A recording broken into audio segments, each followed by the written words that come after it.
Olá pessoal, estamos aqui para mais um episódio do nosso estudo do livro O Espiritismo, a sua expressão mais simples.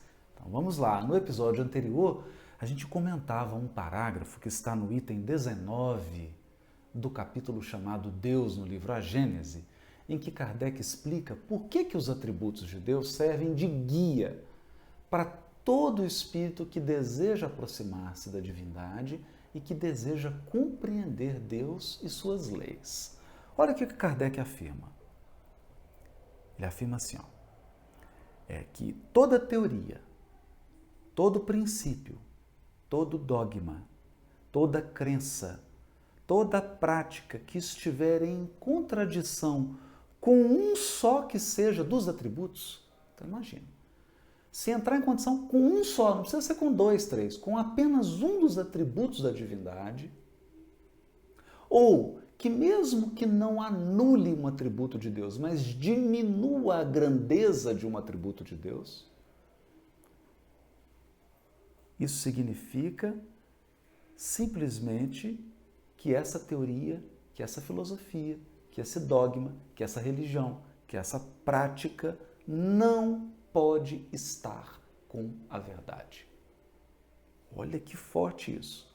E aí ele conclui, em filosofia, em psicologia, em moral, em religião, só há de verdadeiro aquilo que não se afaste nem um tio, nem um milímetro das qualidades, passando aqui, das qualidades essenciais da divindade, ou seja, dos atributos.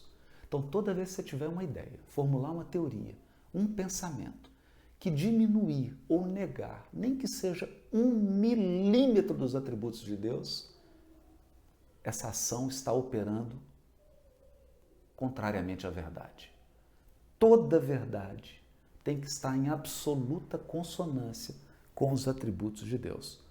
A religião perfeita será aquela de cujos artigos de fé nenhum esteja em oposição àquelas qualidades, ou seja, aos atributos de Deus. Aquela cujos dogmas todos suportem a prova dessa verificação sem nada sofrerem. Então, olha que coisa grandiosa isso. O que o Kardec está explicando aqui, e ele vai fazer isso ao longo de todo o livro A Gênese. Ele vai examinar, por exemplo, o instinto. E aí ele compara a teoria que ele está tentando construir para entender o instinto com os atributos de Deus. Ele vai examinar a imortalidade da alma, a reencarnação, a comunicabilidade dos espíritos. E ele, então, deduz todos esses princípios dos atributos de Deus. Por quê? Porque se alguma ideia for construída que entre em conflito com os atributos de Deus, essa ideia é falsa. Ela não condiz com a verdade. Nós vamos ver no próximo episódio alguns exemplos disso para que você possa entender e para que daqui em diante isso sirva de critério para você tomar decisões na sua vida e principalmente saber se uma coisa é verdadeira ou é falsa. Então, até o próximo episódio. Não esqueça de clicar aí no sininho para que você receba e-mails, notificações do YouTube falando dos novos vídeos e você possa acompanhar e divulgar.